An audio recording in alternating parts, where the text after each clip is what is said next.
it comes to running a pizza shop in 2022 and beyond, it is without question that pizza shops, and in fact, every other independent and small business, needs to really be empowered with data and insights in order to make better business decisions for digital transformations, right? For the consumer to start adopting some of the digital channels, because now you have all the data. One of the pioneers of this idea and belief that data can really make an impact on a QSR, quick service restaurants or even small businesses, but specifically in the food space, is my guest today, Scott Sokoloff, who I met, I want to say maybe 10 years ago, Scott? Yeah, something like that. It's been a decade, my friend.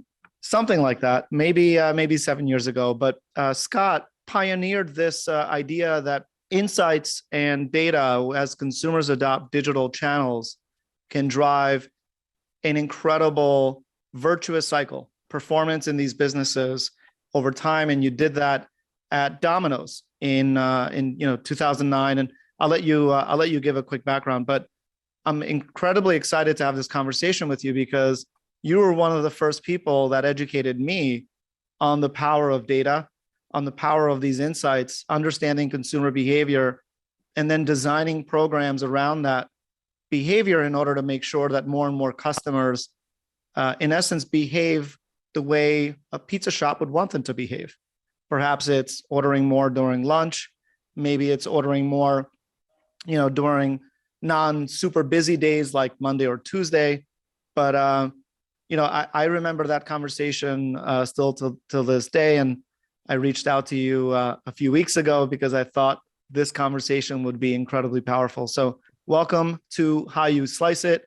Would love for you to give a quick background. Sure. So my name is Scott. I'm the VP of Data and Analytics at Transfix right now. We are a digital freight brokerage company. We are helping to drive and fix some of our supply chain problems. Something like 70% of our goods are moved from point A to point B, including most of what ends up in a pizzeria via trucks. I'm really taking my knowledge. I've previously been at Domino's Pizza running the data insights group. And before that, I was Order Up and then eventually acquired by Groupon to Go, really helping with food delivery where pizza was really key. And just knowing and understanding how data and insights and making intelligent decisions can really just drive to the bottom line. It's been a key focal point in my career. How did you end up at Domino's? Let's go way back. How do you end up as the lead, the head of this team? And I imagine you're probably trying to now get a lot of buy-in from the corporate leadership into this sort of new idea that, hey, if we can move customers off the phone and we can get some of this data, we'll be able to really make a huge impact. How did you end up there? Sure. So I ended up at Domino's coming out of my MBA from the University of Florida.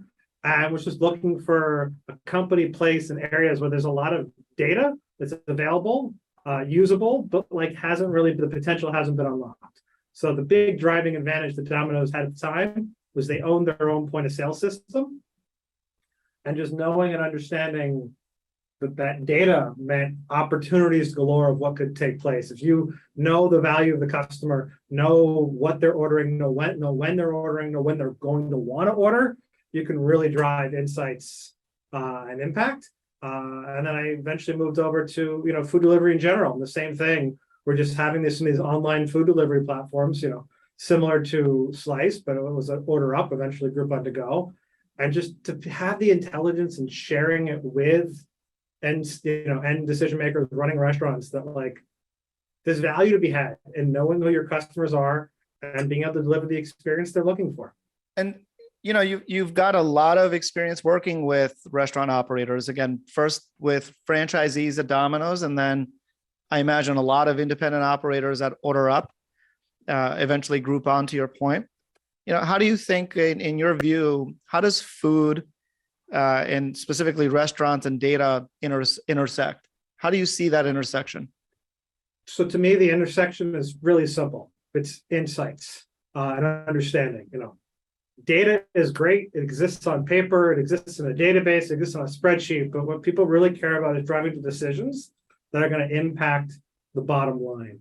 I love working with franchisees. I love working with independent owner operators because at the end of the day, if you can help them make an extra buck or help them make more money than they're spending, they're going to want to make that investment. And they're going to want to really drive that value for themselves, but it's also driving value for their customers. Absolutely. And so speaking of some of those insights and learnings, that intersection, before we go into sort of the meat of the conversation, are there any interesting insights or learnings about either pizza restaurants, specifically in the Domino space, or the restaurant industry that may surprise many people? Do you remember something that was like big wow factor? I've got one for you, and I've seen this time and time again, working with a variety of different players in the space, but customers are very day of week centric. And I know every pizzeria person listening out there goes, well, yeah. But like, no, you don't understand. Like, you have a Tuesday night customer and they're going to come to you every Tuesday night, or a Wednesday night customer, if that's date night. And if they don't come by a certain time, something happened. And I've shared the insights. There's some articles that exist out there from my time at Domino's, but this again portrays out to just restaurateurs in general. There's literally a story where we got to know the customers so well, they always ordered every single week at the same time, that when they didn't order, we sent the food anyways. And it turned out the person had slipped and fallen, and we literally saved their life by understanding and knowing the customer's value, in that case, and knowing what they cared about. But you've got every day of week. What I also find interesting is your Friday night customer. Your Friday night customer and Saturday night customers, they're the same, and they'll so often change back and forth. But your day of week or your customer, if they don't come in, if they don't order, like, you need to find out why. You've lost that customer. You need to go earn them back overall, because they had a positive experience somewhere else. You may never get a chance. And that's you just to touch on one thing that you said. There was a customer that you knew ordered every week on that specific day by a certain time. Their behavior was so habitual that when they didn't order, you sent the pizza anyway. And the person who delivered the pizza ended up realizing that the person had fallen, and you, in essence, helped save their life. Exactly right. Exactly right. I mean, I've worked with several franchisees and independent operators that, like, they know their customers. If the customer's ordering the food every for 3 months in a row, every week at the same time, what does it actually cost you to prep, have that ready to go, throw in a little extra? If they place the order, great. If they don't place the order, show up and say, thank you for being a loyal customer. You've now secured them forever. Standing orders don't have to be initiated by the customer. The restaurants can understand what's taking place and go. So on that topic, I have a lot of conversations with pizzeria owners, and, certainly Slice's position is that a customer who's moving to digital is more valuable, more important to the pizzeria than a customer who's ordering by phone. And a lot of pizza shop owners, to your point, say, hey, look, I know who my customers are. I know they're going to call. I can't necessarily predict it to the degree that, you can maybe online, but why do I need online orders? Why do I need digital orders, mobile ordering? Why not just let these customers order by phone? Why not let customers order by phone? You need the digital channel. Correct. The research I've seen in a couple different settings is customers want easy.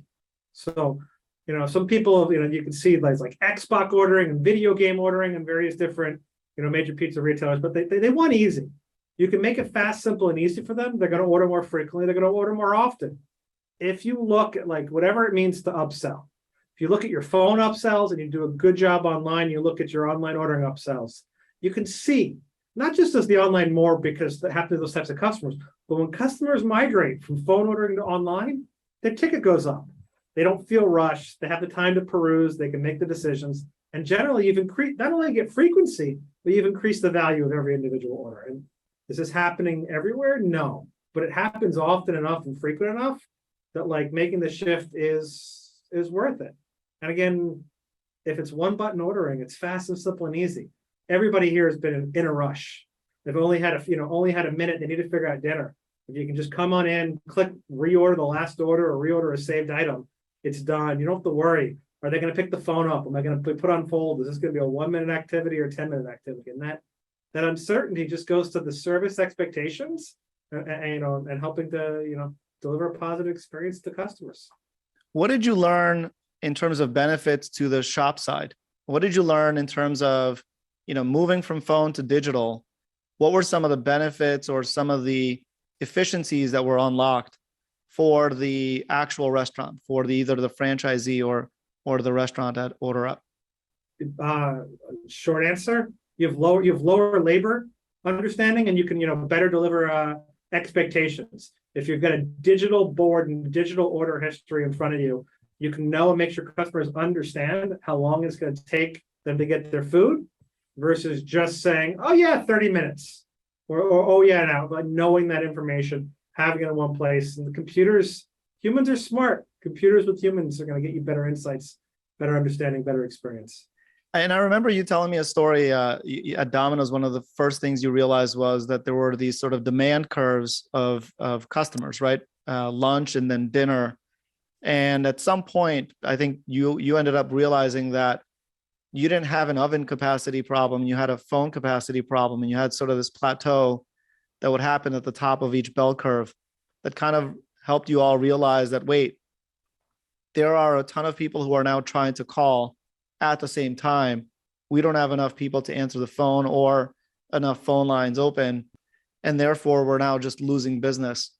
There's no such thing online, right? Like, there is no capacity in terms of order taking when it comes to digital. I understand. So at a restaurant, every restaurateur knows this. You have a peak, you have a rush. Maybe you can predict exactly when it's going to happen. Maybe you can't every day, but most days there's a rush, and you don't want to staff to the rush. You can work hard for a short period of time, but at the end of the day, during your rush window, you are constrained to how many bodies you've got doing things. And so if you back up, and your kitchen's going to back up, if you got one person, you can pull them off the phones and send them to go help make the kitchen. You could save a whole head count and increase sales. So where your bottleneck is almost always going to be humans at that point in time. And so what can you automate? I don't know too many restaurants that can automate the actual act of preparing and making their food, but you can absolutely automate the phone portion, and that experience for the end user. They're going to get what they want. They're not rushed, you're not rushed, and people can kind of get things faster as a result. How did you help sort of unlock insights where perhaps a consumer for the first time ordered on a Friday, maybe they ordered on the phone or on a website, and then eventually you wanted to get them on a mobile app or on a different day of the week?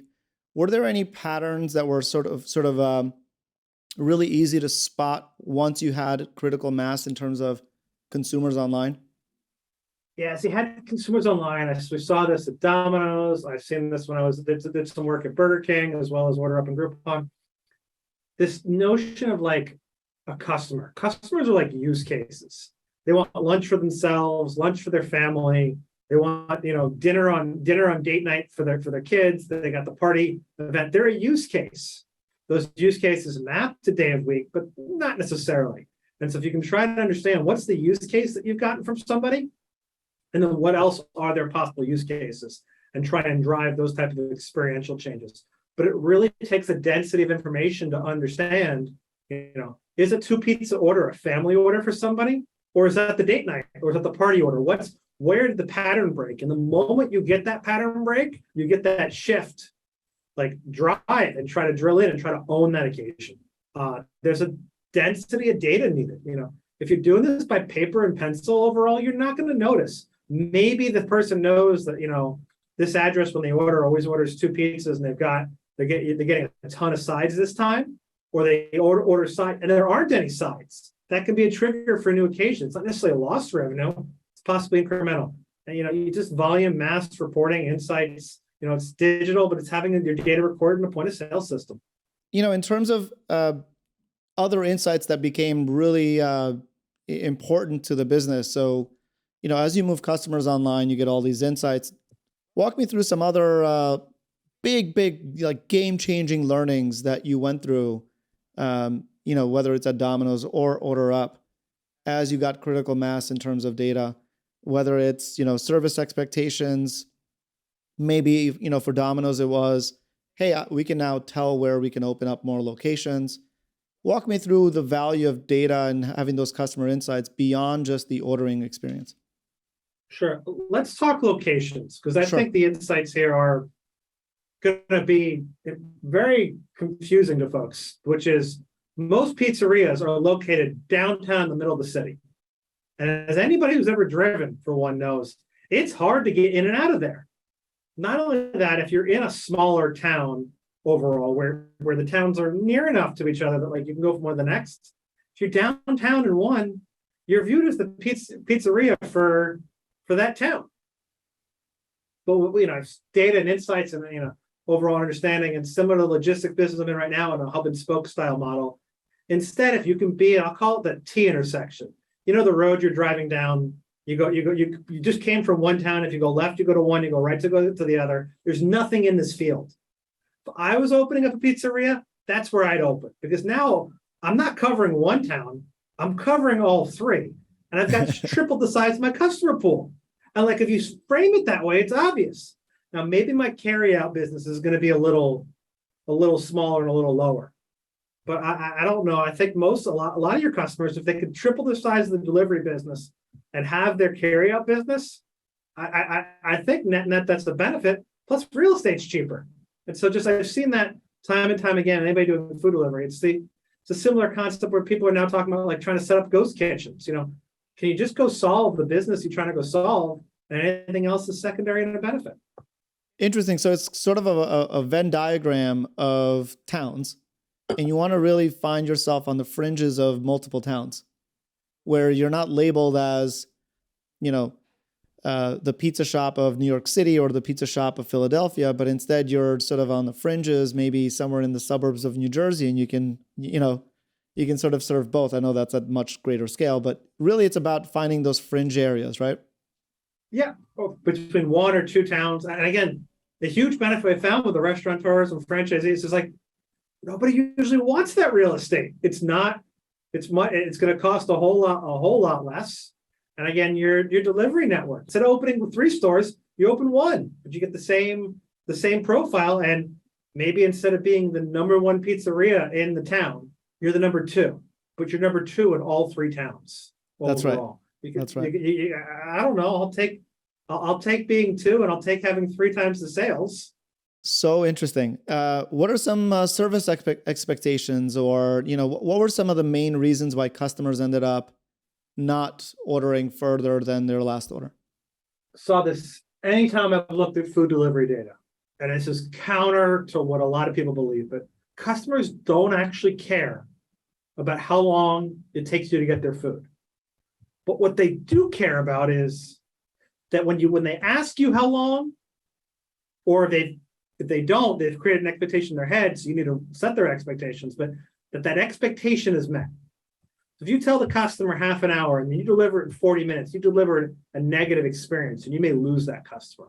But when they order, if you tell them 50 minutes and you deliver it in 40 minutes, you've exceeded their expectations. And the amount of orders that you lose when you've already got them on the phone, already got them with the food in the cart in the digital channel, they're going to order it anyways. They just want to know what to expect. They just want to know when to be ready. So really knowing and understanding and having great systems. And it's a lot easier in a digital world to have those systems. But setting expectations and then meeting or beating them is more important than raising the bar on that service, expectation that you're setting. That's an amazing insight. In terms of service expectations and being able to understand how your staff is treating or performing, are there any lessons or any takeaways to be had from sort of data and insights in terms of maybe a different shift performing better than others? How are some ways that you can sort of tell whether your team as a pizzeria owner is performing well or not? So if you've got digital systems, then you can really get a customer lifetime value. You can also get a customer reorder rate. I like to use a 7-day and then either a 28 or 35. So let's just go the 28-day reorder rate.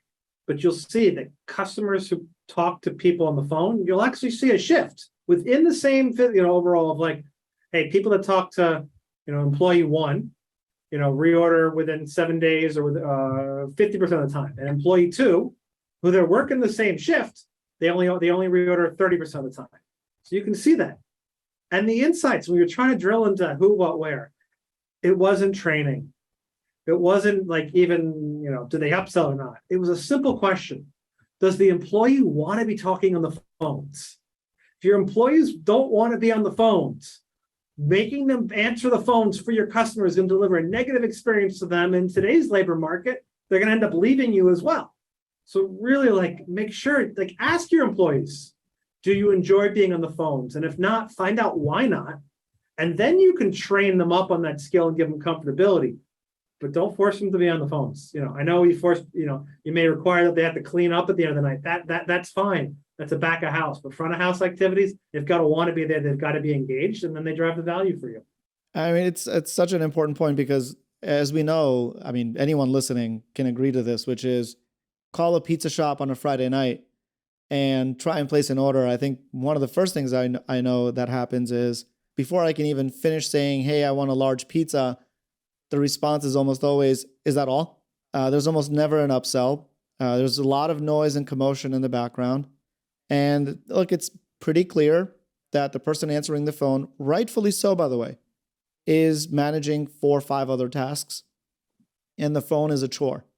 And if the phone is a chore, to your point, then seriously, what kind of an experience do you think that customer is really having? And then you touched on labor shortages. Walk me through what you think. I mean, it's a very hot topic right now.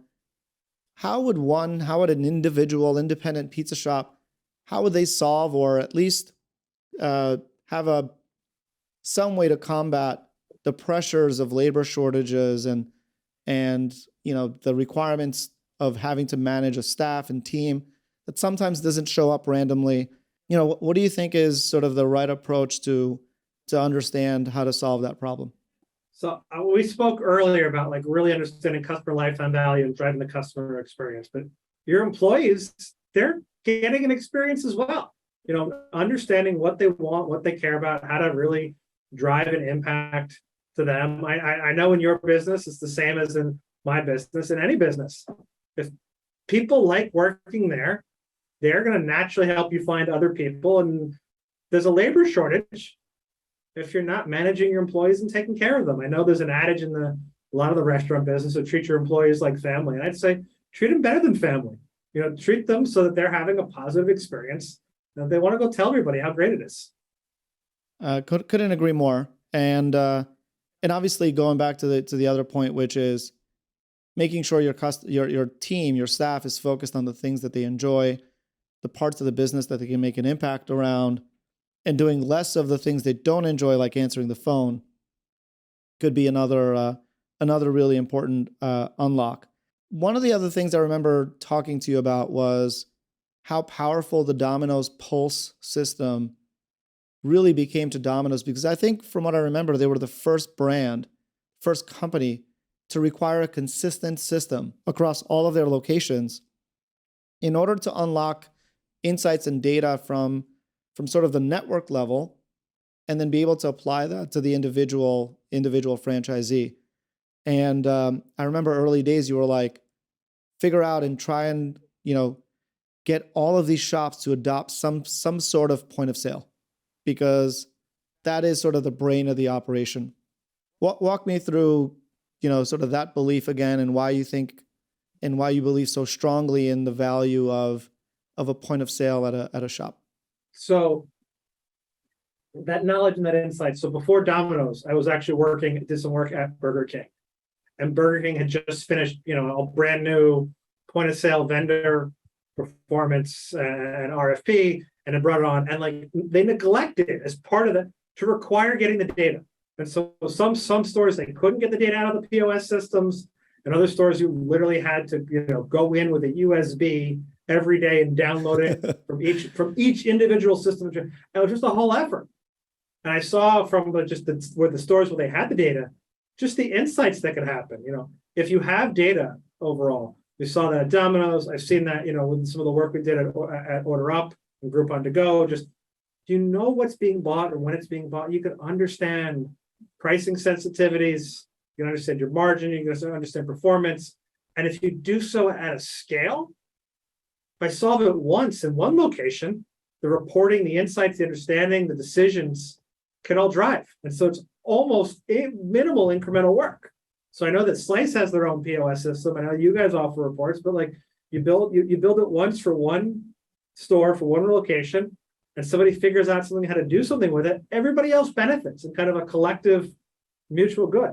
If you're not using a point of sale system that gives you access to your raw data with the ability to then leverage and use it to drive the insights, and they're just giving some sort of basic prepackaged reports, I don't know. I don't like reports. I like insights, and I like knowing that I can drive a decision.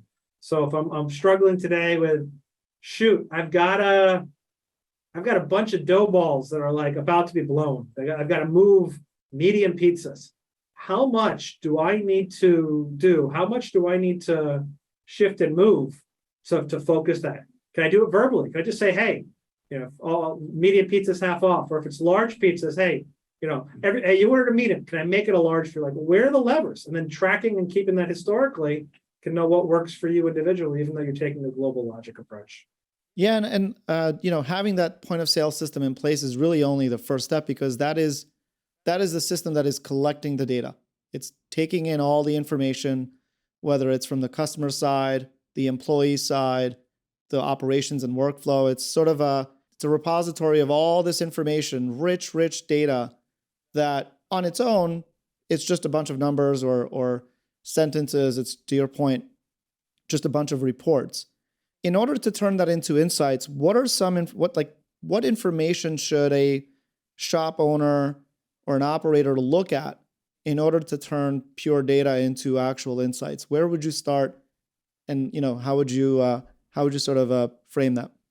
I'd start with the question: what do I care about? What am I trying to do? What am I trying to accomplish? And then figure out how to frame almost answers to the question, and then look for a partner, a vendor that can help kind of bridge that gap. Far too often, I don't want to just say in this space, in business in general, reporting goes, I have data, therefore here's reports. See, look at this as pretty and do things. Instead of really taking a step back and going, what do I care about? For a lot of restaurateurs, it's, understanding, what's my volume expectations going to be so I can plan ordering and staffing, and then come back the next day. Did I do more or less? And the answer is always both or one or the other, and really use that to shift and create a feedback loop.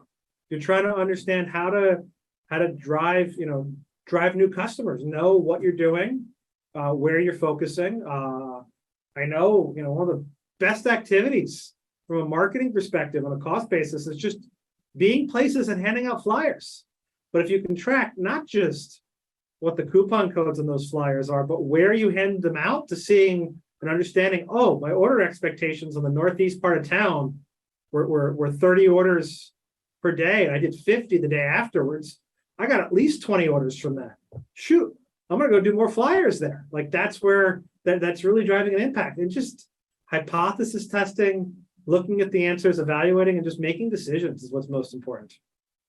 In your opinion, how can an individual sort of owner-operated shop, right, an independent pizza shop, owner-operated, small staff, do you truly believe that they can do this on their own, especially at the scale and complexity of a Domino's, because that is part of their competition, whether it's Domino's or Little Caesars or Papa John's? And then what advice would you give to them in order to really unlock this value? So now this is going to sound, so Lear and I haven't spoken in weeks, in several years. This is going to sound like a pitch, but it's the same thing I told you when we spoke years and years ago. The little guys are going to succeed. They've got to do it together. They've got to unite. They've got to unite. They've got to do it together. You need the right sort of high-powered individuals with the right skill sets that are not something that an individual owner operator is going to afford. Even going back to Domino's or other places that have been like, individual franchisees don't do this. You do it at a collective corporate level. Band together, figure the insights, come up with a generic solution that's close enough, and then work to gain a way to do so overall. So an option would be like, again, divide up your sales area into territories and track your sales. But the systems and technology in place to do that is not something you can do in pencil and paper. It's not worth the effort. By the time you're busy filling this TPS report style thing out for yourself for one day, the next day sales are done. You've got to be focused on driving value. You need those insights handed to you. So owner operators, come up with your questions, and work with the partners you do to help you deliver those answers and insights in a way that unlocks value. I think that's such an important takeaway, even for us, which is, come up with the questions in partnership with a lot of these pizza shop owners and restaurant owners and say, what do you care about the most? Like, what do you truly care about? And what we've learned is, look, for some shops, they care more about new customers. Others care more about return customers, repeat orders. Others care more about efficiency. How do I deliver faster? But I think knowing and understanding what you care most about as a shop owner is the first step. Collecting the data, understanding, what's happening in your world, and then driving the insights as a result of the data collection, I think is a nice virtuous cycle. If we were to zoom all the way back out and you were to give, one or two pieces of advice to a restaurant owner in 2022, in areas that you're most excited about, hopefully having followed this space still, what are some of those points of feedback or points of advice? I'd know my customer, their lifetime value, and to know and do what I can do to drive that. Walk us through what does it mean to have a customer's lifetime value? What does that even mean? Like, define that, and how do you get that number? Sounds good. So it's been a while since I've worked in the industry. What's an average order value at a pizza restaurant right now? An average order for a phone order is about $20 to $22. Average order for slice specifically is $37. Okay. And what's the margin? How much money are they making on those either $20 or $35 orders? I will be super conservative or generous. Let's say I'll round up. Let's say the margin is 20%. Okay, so you're getting either like $4 or you're getting $6-7. So let's say on a $30 order, you're getting $6 in profit, in net profit. So you're getting $6. You're getting $6 in net profit from the customer when they order. Yep. If that customer never comes back, you get $6. Yes. If you can get that customer to come back once a month, you're going to get almost $80 from them over the course of the year. If I can get them to come back twice a month, I'm going to get $160, $170 in pure profit. So that's $80, $90 from just a shifting a frequent order to a more frequent order. So that you can look at the frequency between orders and try multiply that times your expected margin and drive that change. So there's a lot of value in having a customer going from a once a month customer and order, but if you can get that customer to order twice a month, that's a huge deal. Yeah, huge $80, $90 deal. More so than getting just a new customer once. Correct? New customer once, you get like $3, maybe 6 that come back a second time. So, and the reason why I'm pressing on this, every time I speak with owners, with operators, everyone, totally understand, but everyone is always focused on new customers. The entire focus is new customers. Will you bring me new customers?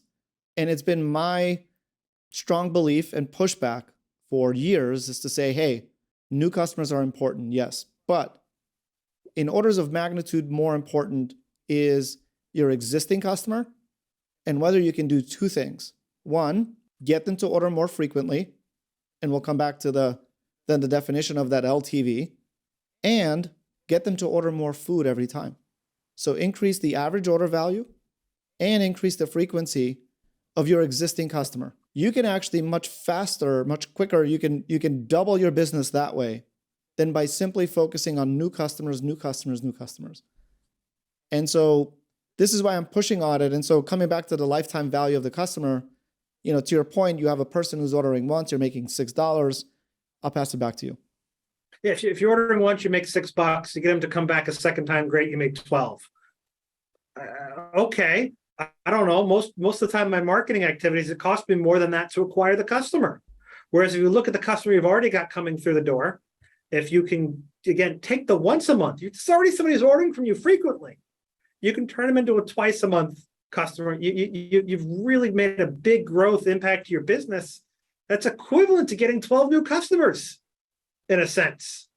Not only that, the people who are ordering that frequently, they're likely doing so with other people, and they're naturally going to lead to driving new customers that way. And so I mean, I'd ask a restaurateur, like, customer orders something. What can you do to wow them? What can you do to give them something extra? That doesn't have to be every time. You don't want them, but you've got a new side dish that you guys are launching. Give it to your valuable customers, not as a rewards program, but just, hey, thank you for being a loyal customer. We've included this new item. Follow up next time they order. What'd you think? Great. Would you like to order it again? You've increased your order value, or you've delivered an experience. So they want to keep coming back, and they're going to talk to you, and they're going to be your marketing to help you drive new customers. And I couldn't agree more. And so that's the lifetime value of a customer. So knowing and understanding what the lifetime value of the customer is, then allows you ways or allows you to focus on how to increase that lifetime value of the customer. So if you have a bunch of first-time customers, new customers, who only order once from you, you just have a bunch of people who, in that case, make you $6. So you need, in order to make, $60, you need 10 different people to come in and order. Now you have to go and reach and find 10 different people. Or you can take one person and have them order once a month. Even in that frequency, you're now making $72 from one person. That is the difference between a customer whose lifetime value is 6 because they order once and never again, and a customer who comes back every month, their lifetime value is 72. And so the name of the game here is how to create as many customers who drive the most amount of lifetime value or have the most amount of lifetime value for your shop. And so what were some behaviors outside of the hospitality sort of example you just gave? Were there any insights, whether it was, which day of week these customers ordered or the frequency with which they ordered? Like, one of the things that people will say is, okay, I only order pizza once a month. Like, you want me to eat pizza for breakfast, lunch, and dinner every single day? Like, certainly I my diet can't afford that. So what are some examples or some things that really worked to drive greater lifetime value from a customer? Setting the expectations with them, as we talked on earlier, and then again, just the digital ease. They may only order pizza once a month, but a lot of people have opportunities to do various different things. I know most pizza restaurants have secondary items, making sure they're thinking about top of mind. You also talked about having to talk to one person to get them 12 times a month versus 12 people, but it's also a whole lot easier to talk to your customers. In fact, you do it every single time you place you deliver to them, every time they walk into your store, every time they get on the phone, you're already talking to them. Take that as an opportunity to grow and develop a relationship. Whereas you have to spend a lot of money and a lot of extra effort to go out and find and talk to those other customers. As far as like day of week and time, it's an occasion-based business. So understanding your customers and understanding your frequent customers. What's the occasion? Are they getting lunch for themselves? Okay, great. How do I talk to them about being a family experience, a mealtime experience with a bunch of different people?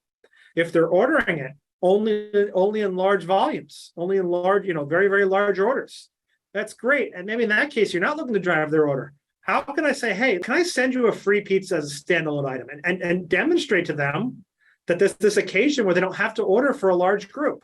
And so looking at what they're doing and trying to shift and create those other opportunities, other places where you can engage.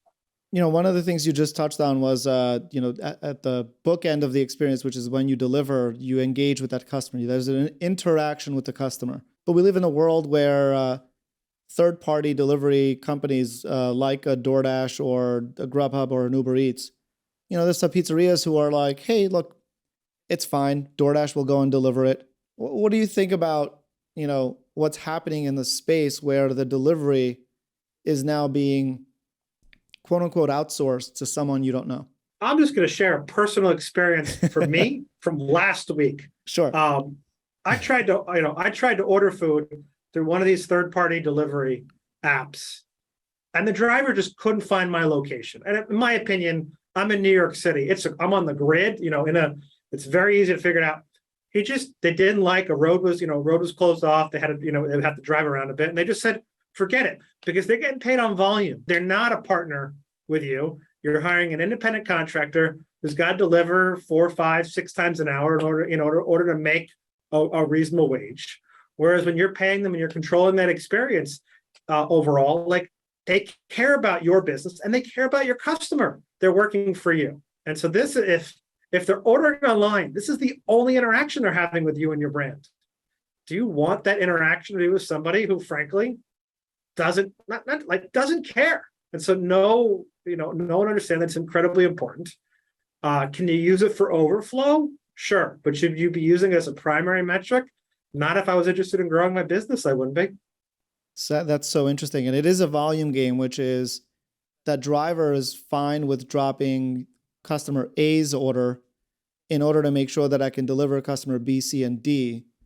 And if I get 3 successful deliveries, even if they're from other vendors or other merchants, maybe it's Chipotle or McDonald's, as a driver, I'm doing better than trying to figure out how to get this one customer their order.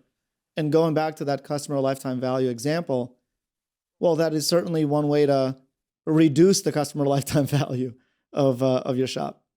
So it's good. I've got one more for you, which is when I was at OrderUp. So we actually had impact to customer lifetime value attached to all of our drivers, and most of them were pretty similar. But we found one. Man, he or she was cranking through orders. So most output, most orders delivered, but the lifetime value was through the floor. We couldn't figure out what was going on. And we literally just started, paying not 1, but 2 people, because the person was speeding around town, and just to basically observe the delivery.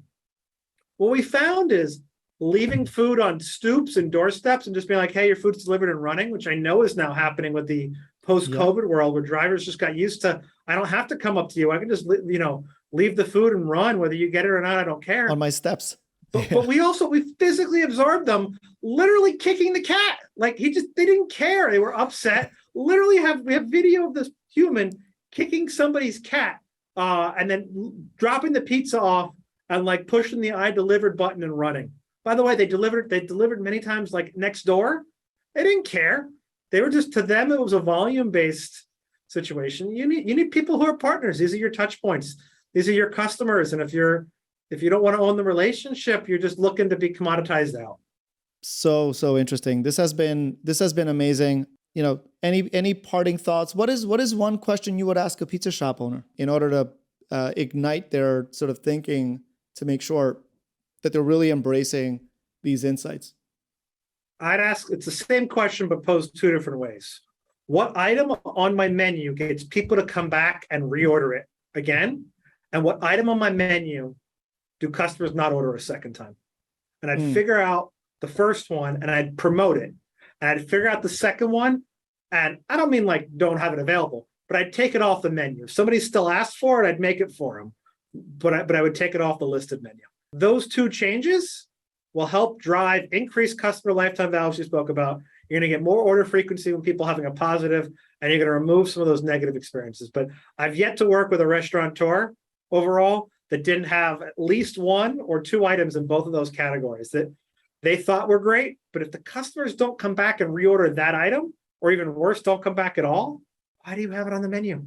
And if you do that every single month, let's say, or every quarter, every 3 months, imagine now a year down the line, you have a menu of a bunch of items that customers love, that are creating high lifetime values from the customer standpoint. And that is a great virtuous cycle. And what a wonderful way to kind of leave things off. This has been one of my favorite conversations. I'm by default a very data-driven or insights-driven person. And I really am thankful for you joining. And I know I kind of randomly reached out after a few years of connecting, and for you to be here and share these insights with these independent operators and local entrepreneurs who need these insights now more than ever is game-changing. So I want to thank you for that. Pleasure. Thanks for your time as well. Thank you. Enjoyed being here. Thank you. Enjoy, Scott.